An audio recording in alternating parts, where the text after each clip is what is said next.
안녕하세요. 퍼스널 트레이너 겸 요가 강사 이우재라고 합니다. 이번 강연에 이렇게 참여할 수 있게 되어서 정말 깊은 기쁨을 감출 수가 없습니다. 굉장히 영광이라고 생각을 하고요. 오늘 저는 여러분들의 일상에 요가를 그리고 일상의 작은 변화를 가져올 수 있는 그런 습관, 관점의 변화에 대해서 제 책 각자의 요가에서 나눴던 이야기를 조금 확장시켜서 함께 해보려고 합니다.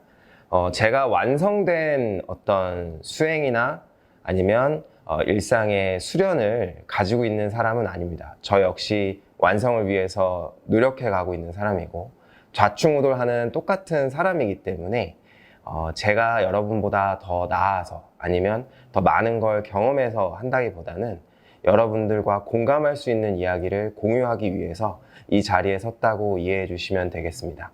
넓은 마음으로, 열린 마음으로 제 이야기를 함께 들어주시면 감사하겠습니다. 혹시 요가 아시나요? 많은 분들이 요가 많이 접해 보셨을 거고 들어보셨을 것 같아요.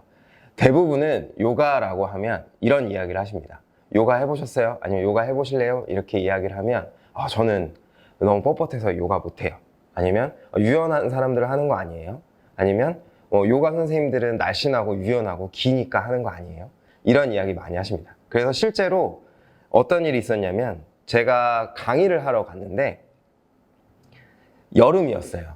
제가 나시티를 입고 너무 더워서 강의 자료를 이렇게 짊어지고 갔을 때 그 요가원에 이제 운영하시는 요가원 원장님이 제가 강사인 줄을 모르고 어떻게 오셨어요? 이렇게 물어보시더라고요. 그래서 제 외모를 보고 처음에는 이제 남자의 키도 작고 조금 근육질이 있고 땅땅한 사람이 오니까 요가 할 것 같은 사람이라고는 전혀 생각을 못 하셨나 봐요. 그만큼 많은 분들이 요가를 그렇게 이해하시는 경우도 있더라고요. 또 반대로 제 아내는 결혼하고 나서 제가 집에서 요가 수련하는 걸 보고 굉장히 놀랐다고 합니다. 아내가 생각하는 요가는 이 사진에 있는 것처럼 그냥 고요하게 앉아서 명상을 하거나 좌법을 수련하는 건 줄 알았는데 제가 하는 수련은 막 점프도 뛰고 거꾸로 서고 또 굉장히 격한 우자이 호흡이라 그래서 이렇게 굉장히 특유의 소리를 내는 호흡을 또 많이 쓰거든요. 그러니까 그런 걸 보니까 아내는 아니 이게 요가야? 이렇게 놀랐다고 합니다. 많은 사람들이 이렇게 요가에 대해서 많은 오해나 편견을 가지고 있기도 한데요. 저 역시 그랬습니다. 제가 처음에 요가를 시작할 때는 저는 퍼스널 트레이너로서 먼저 이 일을 시작을 했었는데 제가 트레이너로서 더 좋은 움직임을 가지고 가고 제가 좋아하는 스포츠, 저는 격투기를 정말 오래 수련했고 좋아했었거든요. 그래서 이런 격투기를 잘하기 위해서 내 움직임이 좋아지려면 무엇이 더 필요할까를 궁금해하다가 굉장히 유명한 파이터가 요가 수련을 한다는 얘기를 듣고 그냥 무작정 요가를 흉내를 냈었거든요. 그런데 퍼스널 트레이너로서 일하면서 많은 사람들을 상대하고 또 사람들을 대하면서 감정 노동을 할 때 제가 제 안에서부터 뭔가 무너져 내린다라는 그런 느낌을 받았습니다.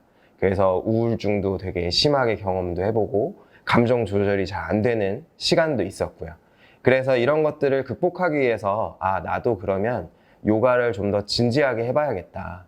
요가 수련을 하면 마음이 편안해진다고 하고 요가 수련을 하면 사람이 고요해진다라고 또 그 우리가 생각하고 있는 요가의 그런 이미지가 있기 때문에 저도 역시 그런 걸 기대를 하고 요가를 시작을 했습니다. 그리고 더 자세하게 배우기 위해서 흔히 많이들 알려져 있는 요가 지도자 과정도 수료를 하고 또 어려운 시험도 봤고요. 그런데 정말 흥미롭게도 제가 요가를 하면서 더 행복해지고 나아질 줄 알았는데 그렇지가 않았습니다. 마치 제 요가는 매트 위에서만 하는 요가 같았어요. 무슨 이야기냐면 요가 수련을 하고 땀을 흘리고 몸을 움직이고 그리고 마지막 사바아사나로 누웠을 때는 너무 평화롭고 행복하고 내가 나아지는 느낌을 받았습니다. 그런데 매트 밖으로 벗어나기만 하면 수련이 끝나고 다시 일상으로 돌아가면 저는 변화되는 게 없는 거예요. 그저 몸이 조금 유연해졌을 뿐 똑같이 스트레스를 받고 똑같이 화를 내고 똑같이 갈등하고 있었습니다. 분명 요가를 하면 마음이 편안해진다고 하는데 나는 왜 안 그렇지? 더 재미난 건 제가 요가 수업을 하면서 만나는 예비 지도자분들 아니면 다른 요가 선생님들도 비슷한 거예요. 어떤 동작이 안 돼서 스트레스 받고, 오늘 요가 수련을 못해서 스트레스 받고, 오늘 요가 수련을 하는데 자기 마음처럼 안 돼서 스트레스 받고, 또 요가 수련을 하고 싶은데 일상에서 아니면 자기 삶에서 오는 다양한 사건들 때문에 자기 요가 수련이 방해받는다고 생각해서 또 스트레스를 받고, 그 스트레스가 그 사람들의 행동을 우리가 흔히 기대하는 요가 수련자의 모습으로 만들어주진 않더라고요. 여러분들은 아마 요가 수련하거나 또 우리 불교 박람회니까 불교와 관련된 어떤 식습관, 비건 아니면 채식 이런 거 많이 들어보셨을 텐데요. 채식을 하면서도 스트레스를 받습니다. 아, 이거 먹으면 안 되는데, 아, 이거 먹어야 되는데, 이러면서 또 내 배우자나 친구가 야, 이런 거 해야 돼 이렇게 말을 하면서 그들이 마음처럼 따라와 주지 않아서 또 화를 느끼기도 하고 감정이 요동치기도 하더라고요. 그래서 저는 그 모습을 보면서 아, 나의 요가도, 그리고 제 동료 요가 선생님들이나 아니면 수련자들의 요가도 뭔가 매트 위에서만 하는 요가가 되고 있는 게 아닐까라는 생각이 들었어요. 요가 철학에는 이런 이야기가 있습니다. 이제 수련을 해가는 과정에서 내가 무언가를 잘 모르겠을 때는 이 경전이나 아니면 앞선 선구자들의 글을 읽고 공부를 하라는 그런 덕목이 있거든요. 그래서 제가 이렇게 뭔가 헤매기 시작하고 나아지지 않는다라고 생각을 했을 때 그냥 책꽂이 한 켠에 이렇게 장식품처럼 꽂혀져 있던 요가 경전을 다시 한 번 더 읽어봐야겠다는 생각이 들었어요. 그전에는 난 요가 지도자 과정을 듣고 있고 요가 강사니까 경전은 좀 읽어봐야겠지 하고 생각하고 그냥 이렇게 읽었었는데 이번에는 안 되겠더라고요. 그래서 제가 요가 수트라라고 이제 요가의 어떤 수행 체계나 철학을 처음으로 문자화했다라고 알려져 있는 요가 경전입니다. 파탄잘리의 요가 수트라, 여러 가지 버전이 있는데 제 사진 자료에 올려드린 이 책을 제가 꺼내서 다시 봤습니다. 이 요가 수트라, 파탄잘리 요가 수트라 제1장 2절에는 이런 이야기가 있습니다. 요가 치타 브루티 니로다. 치타는 마음이거든요. 요가는 이 마음의 작용, 더 정확하게 표현하기는 좀 어렵지만 마음의 어떤 동요를 억제하는 것이다 라고 파탄잘리의 요가 수트라에서는 요가를 이렇게 정의를 합니다.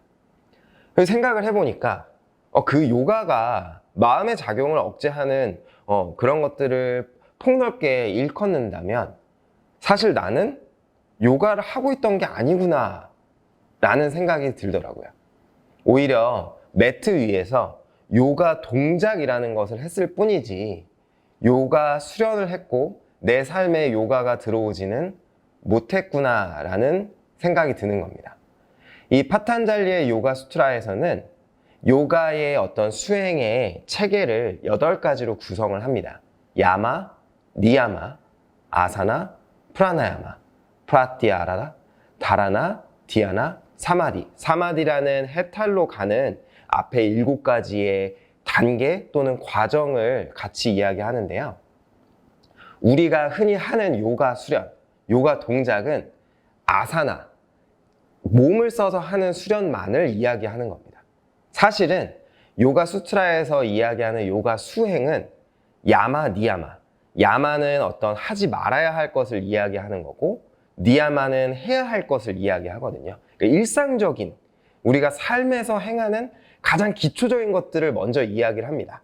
그리고 나서 아사나 수련, 그리고 나서 프라나야마, 호흡 수련, 그리고 나서 이런 것들이 뒷받침이 되다 보면 프라티아라, 어떤 감각을 제어하고 통제해서 다라나 디아나, 짧게 집중이 되고 그 집중이 이어져서 명상이 되고 그것이 사마디, 깨달음으로 간다라고 설명을 하거든요.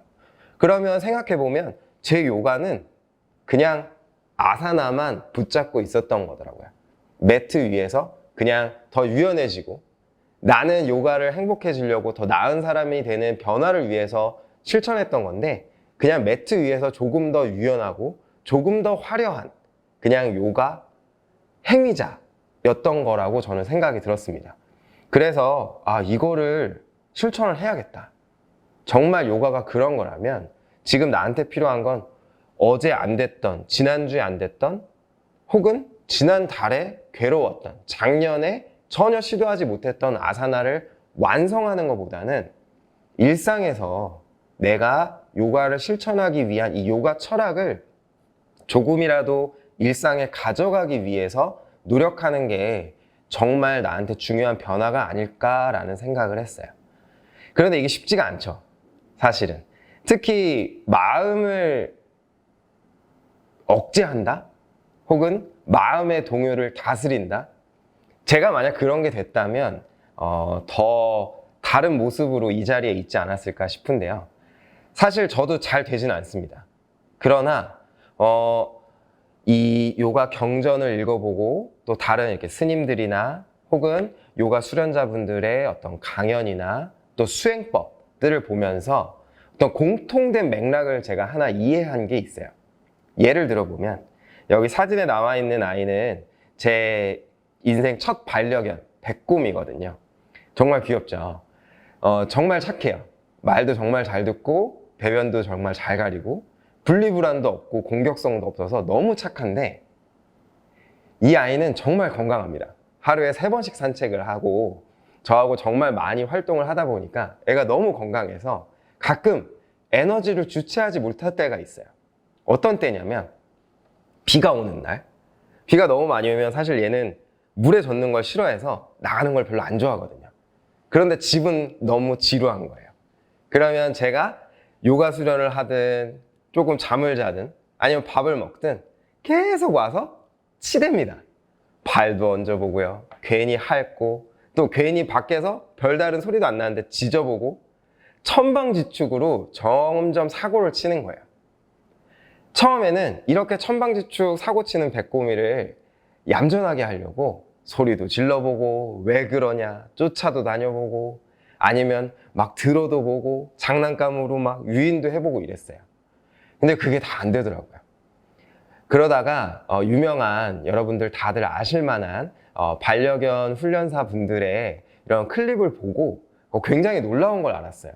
이렇게 애들이 천방지축할 때 제일 먼저 해야 되는 거는 제가 반응을 하지 않는 거였습니다. 즉 보호자 입장에서 반려견이 하는 행동이 좋지 않은 행동일 때는 먼저 그것을 반응하지 않는 거라고 이야기를 하더라고요. 전 항상 먼저 반응했거든요. 짖으면 왜 짖니? 짖으면 안 돼. 혹은 뭔가를 막 갈그면 백곰아 안 돼. 우리 다들 아시잖아요. 애들 키우는 분들은 아마 더 잘 아실 텐데 반사적으로 안 돼! 하지마가 나가잖아요. 근데 그게 아니라 거기에 일절 반응을 안 하는 거예요. 눈도 주지 않고 아예 없는 것처럼. 그래서 짖을 때도 막 뛰어다닐 때도 오히려 그때 제가 가만히 앉아서 그냥 숨 한 번 깊게 쉬고 그냥 멍하니 있으면 백곰이가 눈치를 봅니다. 왜 여기에 반응을 안 하지?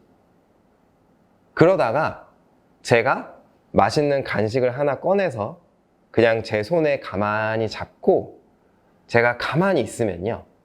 백곰이가 저한테 집중을 합니다. 그리고 기다려요. 이렇게 해야 되나? 저렇게 해야 되나? 앉아볼까? 손을 얹어볼까? 혹은 배를 까볼까? 막 여러 가지 행동을 하다가 제가 생각했을 때 조금 더 차분하고 좋은 행동이라고 판단되는 자세를 취합니다. 그러면 그때 비로소 조금씩 차분해지고 안정이 돼요. 그러면 저는 그때 잘했어, 옳지 하고 백곰이가 좋아하는 간식을 줍니다. 그러면 백곰이는 간식을 먹고 언제 그랬냐는 듯이 굉장히 만족해하고 그냥 잠을 잡니다. 고요해지는 거죠. 그때 이걸 보면서 굉장히 흥미로운 통찰을 얻었어요. 그리고 비슷한 비유를 티벳의 한 승려께서 이야기하시더라고요. 이 요동치는 마음을 미친 원숭이라고 생각을 해보세요. 미친 원숭이를 제압하는 제일 좋은 방법은 뭘까요? 마취총을 쏠까요? 때릴까요? 아마 더 길길이 날뛸 겁니다. 절대 잡지 못할 거예요. 그게 아니라 그냥 바나나를 하나 들고 있으면 돼요. 즉, 마음이라는 미친 원숭이, 마음이라는 천방지축 강아지를 달래는 방법은 제일 먼저 그 마음의 동요에 같이 반응하지 않고 대신에 그 마음의 동요가 동요하거나 춤추거나 혼란스러워하는 거 말고 집중할 대상을 주는 겁니다. 백곰이에게 제가 차분하게 앉아서 그냥 간식을 쥐고 있었던 것처럼, 원숭이에게 바나나를 줬던 것처럼 요란한 마음에 집중할 간식을 던져주는 거예요. 근데 우리는 보통 그렇지 않잖아요. 예를 들면 제가 제 1대1 수업 회원님이 제 마음처럼 움직여지지 않을 때, 아니면 약속된 시간을 지키지 않고 오지 않을 때 저는 막 화가 납니다. 아니, 비싼 돈을 내고 1대1 수업을 받는데 왜 이렇게 하지? 왜 시간을 안 지키지? 왜 자기 몸을 이렇게 가꾸지 않지? 자기 몸을 왜 소중하게 생각하지 않지? 막 그 생각에 쫓아가요. 화가 나기 시작하니까 나를 화나게 하는 것들에 계속 쫓아가고 나를 화나게 하는 것들만 바라봅니다. 천방지축 뛰어다니는 백곰이를 쫓아다니는 제 모습과 똑같은 거예요. 그런데 그럴 때 그거 말고 다른 집중할 대상을 찾으면 대부분 생각의 환기가 되죠. 그런데 보통 집중할 대상을 찾지 않은 상태에서 하지 말아야지, 이 생각 하지 말아야지, 이거를 보통 시도하잖아요. 근데 인간의 뇌는 해야지, 하고 싶다, 원한다에 반응을 하지, 하지 말아야지에는 반응을 못 합니다. 오히려 하지 말아야지 하면 계속 그 생각을 해요. 코끼리 생각하지 마세요. 이러면 어떻게 되죠? 계속 코끼리 생각하잖아요. 담배 피시면 안 돼요.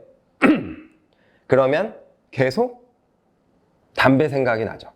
오늘은 술 마시지 말아야지. 그러면 술 생각이 더 간절해집니다. 그래서 저는 내가 내 마음의 동요에 끌려가지 않으려면 내가 다른 것에 집중을 해야겠구나. 그럼 내가 무엇에 집중을 할 수 있을까 고민을 했습니다. 무엇에 집중을 할 수 있고 뭔가 특별하지 않아도 실천할 수 있는 방법이 뭐가 있을까 생각을 해봤어요. 처음에는 책을 읽어보려고도 했고요. 아니면 온라인 게임도 많이 해봤습니다. 왜냐면 모바일 게임은 집중하기엔 정말 좋거든요. 그런데 그런 것들이 저를 실제로 건강하게 하진 않더라고요. 왜냐면 그런 것들은 오히려 마음의 집중의 대상이 외부에 있잖아요. 그저 나를 화나게 하거나 스트레스하거나 내 마음에 동요를 만들었던 그 돌을 던진 것에 다른 파동을 보고 있는 거더라고요. 그래서 오히려 그냥 더 혼란스러워졌어요. 더 산만해지고. 어떡하지? 그러다가 제가 제 요가 선생님을 만나서 진지하게 수련을 하면서 명상과 호흡 수련을 할 때 저한테 맞는 수행 방법은 아주 단순하더라고요. 저는 트레이너고 몸에 대해서 또 관심이 많다 보니까 우리가 일반적으로 트레이닝을 할 때도 호흡을 굉장히 강조하거든요. 호흡이 여러분들이 익히 많이 들어보셨던 코어의 시작이자 코어를 만드는 전제이기 때문에 호흡에 집중을 하는데, 그러면 요가 수련에서도 호흡을 강조하니까 내가 어떻게 숨 쉬는지나 관찰해보자. 정말 단순하잖아요. 근데 이 단순한 집중의 대상이 그 전에 했던 집중의 대상과는 너무 달랐습니다. 왜냐하면 의식의 방향이 나한테 오거든요. 내가 지금 어떻게 숨 쉬는지, 내가 숨 쉴 때 어디가 움직이고 어디에 긴장이 있고 또 내 반응은 어떤지, 집중의 대상을 나한테로 가지고 오는 것, 이것을 감각의 제어라고 하고 앞서 제가 말씀드렸던 요가 수트라에 나왔던 아사나, 프라나야마, 그 다음 단계인 프라티아하라라는 개념입니다. 프라티아하라는 현대인한테 정말 필요하거든요. 왜냐하면 우리는 아침에 일어나자마자 인스타그램이나 페이스북 혹은 네이버 뉴스, 다양한 팟캐스트, 메시지 같은 굉장히 많은 정보에 반응을 하며 삽니다. 계속 의식이 밖으로 가요. 내가 거기에 어떻게 반응하고 있고 내가 거기에 어떻게 휩쓸려 가는지 생각을 못 합니다. 오히려 요가 수련자들도요, 의식의 흐름이 다 밖에 있어요. 요가 매트를 깔잖아요. 그러면 정말 재미난 모습들을 볼 수 있습니다. 앞에 수련하러 온 학생들을 보고 있으면 매트를 막 깔면서 저 사람 매트 멋있네. 저 사람 요가복 신상이네. 자기 요가복 한번 보고요. 또 요가 수련을 하면서 그렇게 제가 얘기를 합니다. 호흡에 집중하세요. 지금 발의 감각을 느껴보세요. 아니면 허리가 눌리지 않게 하세요. 이렇게 그렇게 말을 해도 다들 뭘 하냐면 옆 사람을 봅니다. 저 사람은 어떻게 했지? 내가 지금 이렇게 하는 거 맞나? 저 사람 잘하네? 꼭 하지 말라고. 지금 이 자세에서 손을 발목을 잡을 수 없거나 혹은 이 자세에서 허리에 불편함이 있으면 지금 제가 이야기하는 자세는 시도하지 마세요 라고 해도 5명 중에 옆에 사람 2사람이 하면 나머지 3분도 억지로 시도를 합니다. 이해가 안 되죠. 분명 요가는 마음의 작용을 억제하고 마음의 동요를 다스린다고 했는데 그 요가 수련을 하러 와서 외부의 의식을 두니까 지금 내 수련이 아니라 남의 수련을 보고 있으니까 몸을 오히려 다치게 하기도 하고 더 괴로워지기도 하는 겁니다. 그래서 제 수련도 괴로웠던 것 같아요. 저도 계속 뒤늦게 나는 요가를 시작했고 퍼스널 트레이너면서 요가 강사니까 더 몸을 잘 써야겠다라는 그런 강박이 있었던 것 같아요. 그래서 남들보다 더 많이 수련했습니다.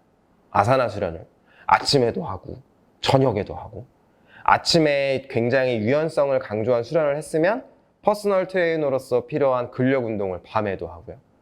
그렇게 하루에 2번씩, 3번씩 몸을 쓰고 제가 좋아하는 격투기 수련도 틈나는 대로 가고 하니까 저는 어떻게 됐냐면 지금으로부터 3년 전에 허리가 완전히 박살이 났어요. 제 디스크가 완전히 터져버렸거든요. 그래서 몸도 아예 움직일 수 없고 극심한 고통에 경련이 심해져서 119를 불러서 집에서 실려갔습니다.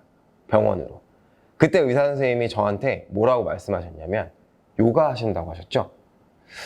억울하시겠네요. 그런데 지금 허리면 요가는 생각해 보셔야 될 것 같아요 라고 이야기를 하시는 거예요. 저는 그때 그 선생님의 그 눈빛을 잊을 수가 없어요. 그 선생님이 저를 보면서 어떻게 요가하는 애가 허리가 이렇게 돼서 오니? 이런 느낌이었거든요. 그래서 수술을 하지 않고 버텨보려고 했는데 제 몸은 저한테 이야기하더라고요. 너 지금 이대로 못 버텨. 왜냐면 마약성 진통제를 맞았는데도 진통제 효과가 떨어지기 시작하면 너무 고통스러운 거예요. 조금 통증을 잊어보려고 말라를 쥐고 만트라도 외워보고요. 집중도 해보려고 하고 누워서 병원에서. 그런데 안 되더라고요. 그리고 나서 점점 소변을 보는 빈도나 아니면 조절이 약간 불편해진다는 느낌이 들기 시작했어요. 감각 이상이 오는구나. 안 되겠다. 그래서 결국에는 수술을 했습니다. 전신 마취를 하고 생애 처음으로 수술대에 올라서 수술을 했는데 그러고 나서 제가 느낀 게 내 수련에 뭐가 잘못되었구나. 나를 괴롭힌 게 정말 근본적인 원인이 있는 거구나. 그러면서 제 수련도 돌아보게 됐어요.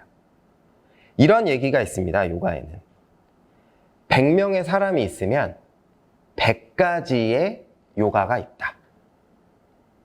그런데 100가지의 요가가 있는데 왜 저는 저의 몸을 괴롭히는 그 요가에 집착을 했을까요? 당시에 저는 특정한 시퀀스를 반복하는 그런 장르의 요가 수련에 심취해 있었는데요. 저는 남보다 팔다리가 짧고 또 일반적인 우리가 흔히 알고 있는 요가 수련자들보다 팔도 좀 두꺼운 편이고 몸도 좀 두꺼운 편이에요. 그러면 저는 이렇게 비틀기를 하는 동작이나 혹은 조금 몸을 많이 꼬는 동작이나 이런 동작은 분리할 수밖에 없거든요. 모양이 좀 다를 수도 있습니다. 손을 맞잡지 못할 수도 있고 혹은 남들이 하는 것보다 좀 몸이 덜 동그랄 수도 있어요. 그런데 저는 그 생각을 못했어요. 앞서서 얘기했던 다른 그런 수련자분들처럼 나하고 친한 요가 선생님은 오늘 이 시퀀스에서 이 자세까지 했다더라. 와, 제주에 있는 굉장히 움직임이 좋은 남자 요가 선생님은 물구나물 서서 틱톡이라고 하는 넘어가고 돌아오고 하는 굉장히 고난도 동작을 해서 소셜미디어에 올리는 걸 보고 나도 저렇게 돼야 되는데, 나도 남자 요가 강사인데 나도 해야 되지 않을까? 그 생각에 완전히 갇혀 있었던 것 같아요. 마음의 동요가 아니라 거의 마음의 이 집착이라는 마음의 쓰나미에 거의 휩쓸려 간 거죠. 그러면서 제 허리가 분명 신호를 보냈거든요. 왼쪽 엉덩이에 쿡쿡쿡 쑤시는 느낌이 아침에 일어났을 때 온다든지, 수련을 조금 과하게 척추를 많이 젖히거나 비틀고 나면 허리가 뻐근하고 조금 느낌이 안 좋았다든지. 근데 그때마다 나는 무거운 무게를 들고 격투기도 훈련했던 사람이니까 나는 괜찮아, 이거 견딜 수 있어, 이 정도 근육통은 당연히 있지, 무시했습니다. 그리고서 제 수업에 오는 학생들한테는 몸의 소리를 들으셔야 돼요, 몸이 아프다고 얘기하면 쉬어가야 돼요. 굉장히 모순된 행동을 한 거죠. 왜냐? 제 마음의 쓰나미는 제 몸을 돌아볼 여력을 주지 않았거든요. 외부로 보이는 제 모습만 바라보게 한 거예요. 그러고 나서 제 허리는 완전히 미리 수술하지 않아도 충분히 다스릴 수 있었던 상태에서 수술을 하지 않으면 안 될 상태로 악화가 되어버렸던 겁니다.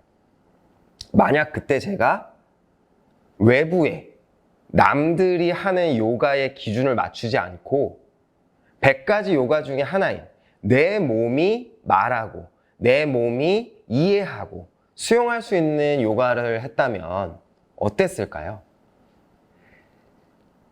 제가 지금 올려드린 사진을 보시면 똑같이 앉아서 좌선을 할 때도 사람마다 다양하게 앉는 방법을 달리할 수 있습니다. 많이들 알고 있던 것, 아시는 것처럼 가부좌를 틀 수도 있고요. 가부좌를 틀 때 고관절이, 내 골반이 조금 불편하다면 엉덩이 아래에 담요나 혹은 수건을 깔아서 엉덩이를 높여서 앉을 수도 있고요. 또 가부좌가 불편하신 분들도 있어요. 여자분들이나 아니면 어릴 때부터 무릎 꿇고 앉는 자세가 편하신 분들은 무릎을 꿇고 앉을 수도 있습니다. 혹은 무릎이 너무 안 좋아, 그러면 의자에 앉아서 할 수도 있죠. 즉, 똑같은 동작을 시도하더라도 그것이 보여지는 모양은 달라질 수 있습니다. 내가 그 동작을 하는 취지, 그 동작에서 얻고자 하는 것, 배우고자 하는 것, 느끼고자 하는 것이 같다면 다른 사람과 같은 동작을 한다고도 할 수 있죠. 의자에 앉아서 명상을 하든 누워서 호흡을 집중해 보든 혹은 가부좌를 틀고 연화좌를 틀고 앉아서 명상을 하든 내가 명상을 시도함으로써 마음의 동요에 휩쓸리지 않고 의식을 나한테로 가져오려고 하는 시도를 한다면 모두 다 명상이 될 수 있죠. 제 아내가 생각했던 것처럼 꼭 고고하게 앉아 있어야만 명상이 되는 게 아닌 것처럼요. 각자의 요가라고 저는 그래서 제 요가 에세이를 명명했었거든요. 왜냐? 우리한테 필요한 건 어떠한 요가 동작, 아니면 어떠한 요가 시퀀스, 아니면 어떠한 요가 장르, 이거 하나만을 강조하는 게 아니라 각자의 삶에 맞는 수련과 실천이 필요하다는 생각 때문이었습니다. 요가 수트라에서 앞서서 얘기했던 파탄잘리의 요가 수트라에서는 아사나를 이야기할 때 사실 많은 아사나를 말하지 않습니다. 가장 대표적인 이런 좌법에 대한 것들만 이야기를 하고요. 실제로 요가 동작에 대해서 많은 이야기를 하기 시작한 경전은 그 뒤에 나온 하타요가 프라디피카라는 경전입니다. 거기서도 요가 동작이 우리가 지금 알고 있는 온라인이나 많은 미디어에서 보는 그러한 화려한 동작이 있지는 않아요. 오히려 그런 동작들은 후대에 오면서 많이 개발됐다라고 말할 수 있습니다. 왜냐? 너무 많은 정보와 너무 많은 자극 속에 살기 때문에 많은 사람들이 가만히 있지 못하거든요.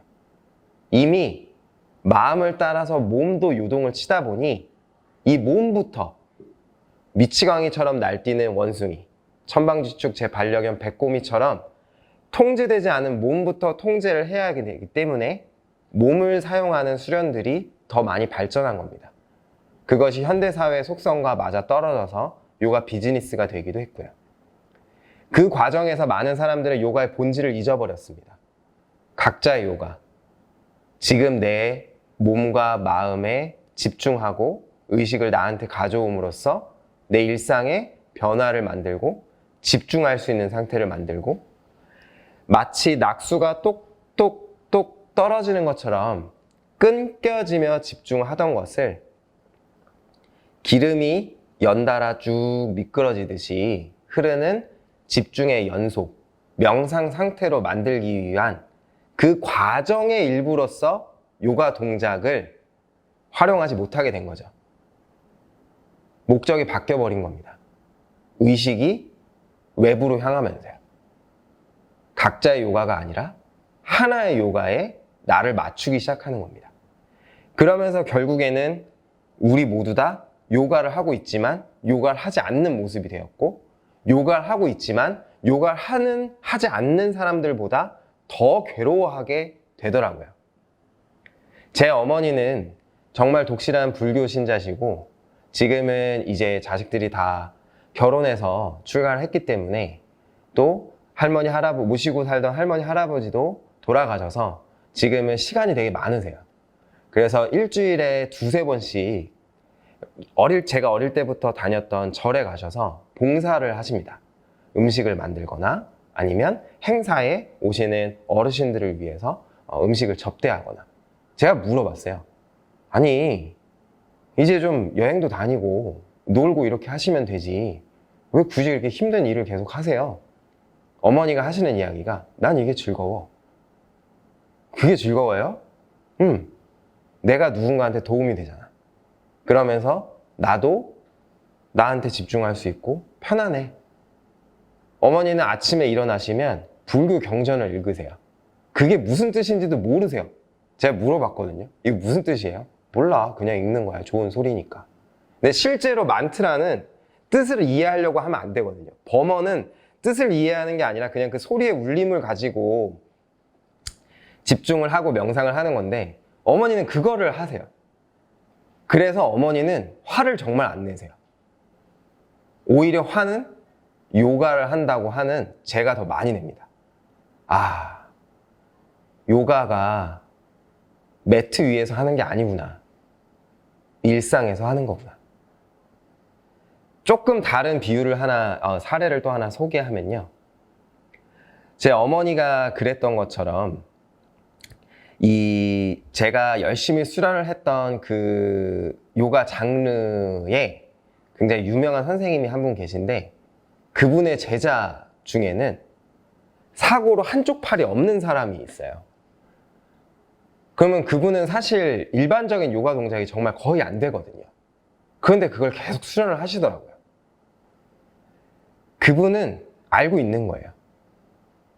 요가 모양이 달라도 상관없다는 걸. 자기가 이렇게 수행을 하는 게 자기의 요가라는 거를 이미 알고 있더라고요. 정말 놀라웠어요. 제 요가 선생님이 이런 이야기를 한 적이 있습니다. 아시탄가 빈야사 요가라는 수행 체계가 있는데, 수행의 장르가 있는데, 이 요가는 시퀀스의 레벨이 있어요. 비기너 레벨이 있고 어드밴스 레벨이 있고 어드밴스 레벨도 이렇게 순서대로 있는데 구전되어 내려오는, 전래되어 내려오는 장르의 어떤 그 시퀀스의 단계는 6단계까지가 있다고 해요. 실제로 그거를 수련하는 사람은 지금 계승자인 샤랏 조이스 선생님밖에 없다고는 하지만, 그런데 재미난 건 7번째 단계가 있습니다. 그때 저한테 이 이야기를 해준 요가 선생님이 7번째 단계가 뭔지 아니? 라고 물어보셨어요. 아니, 1단계도 겨우 하는데 7번째 단계는 너무한 거 아닌가?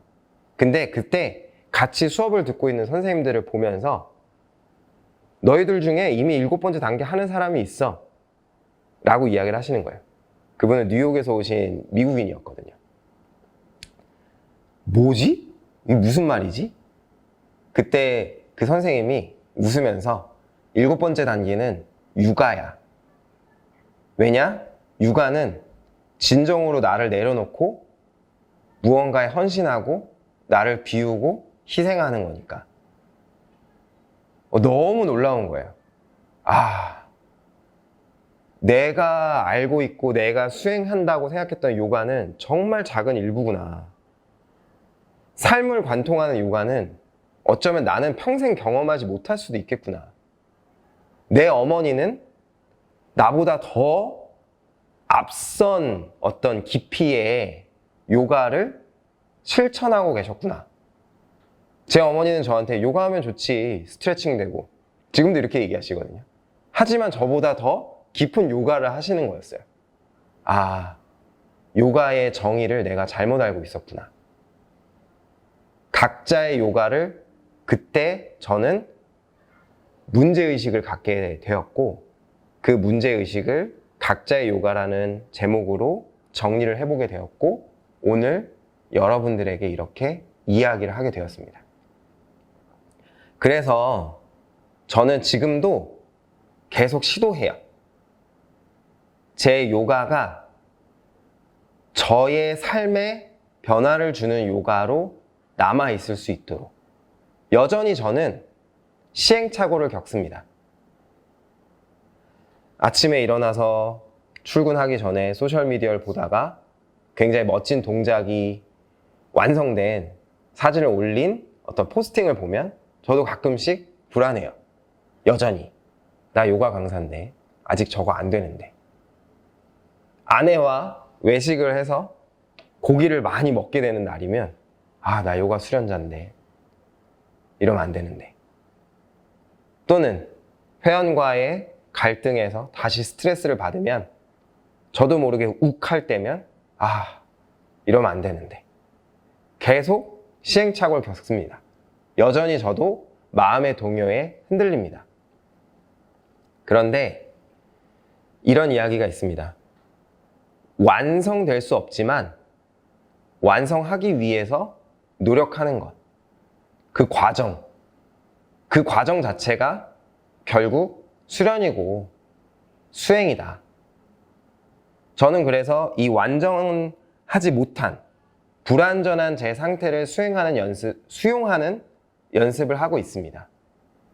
계속해서 제가 실수할 수 있고 제 아사나가 불완전할 수 있으며 제 아사나가 다른 사람의 아사나와 모양이 다를 수 있고, 하지만 그렇다고 해서 제 요가가 틀린 게 아니고 내 삶에서 필요한 요가는 어떠한 방식이라는 거에 대해서 끊임없이 저 자신에게 상기를 시키고 있습니다. 그러면서 제가 계속 시도하는 연습은 지금 이 순간 여기서 행하는 것에 집중하고 내 마음이 동요가 일어날 때 어떠한 행위에도 집중할 수 없을 때 내가 어떻게 숨 쉬는지 돌아보고 그 숨 쉬는 행위에 남아있는 긴장을 인지하고 내려놓는 연습들을 일상에서 반복하고 있습니다. 여전히 잘 되진 않아요. 얼마 전에도 아내하고 다투고 나서 아내가 큰 소리로 이렇게 말하더라고요. 오빠가 무슨 요가를 한다고 하냐? 그렇게 화내고 짜증내는 사람이 무슨 요가를 한다고 하냐? 여전히 저는 그런 평가를 받는 수련자입니다. 하지만 제가 지금 여러분과 나누는 이 이야기를 제 삶에 실천하기 전과 실천하기 시작한 후는 많이 달라졌어요. 아주 작은 삶의 변화가 생겼어요. 잠깐 저는 제 삶에 쉼표를 찍어볼 수 있고요. 저를 반성해 볼 수 있는 시간이 생겼어요. 외부로 향하는 의식들이 호흡을 통해서든 요가 수련을 통해서든 저 자신한테로 돌아오기 시작하면서 아, 내가 과했구나. 아, 굳이 그러지 않아도 되는구나.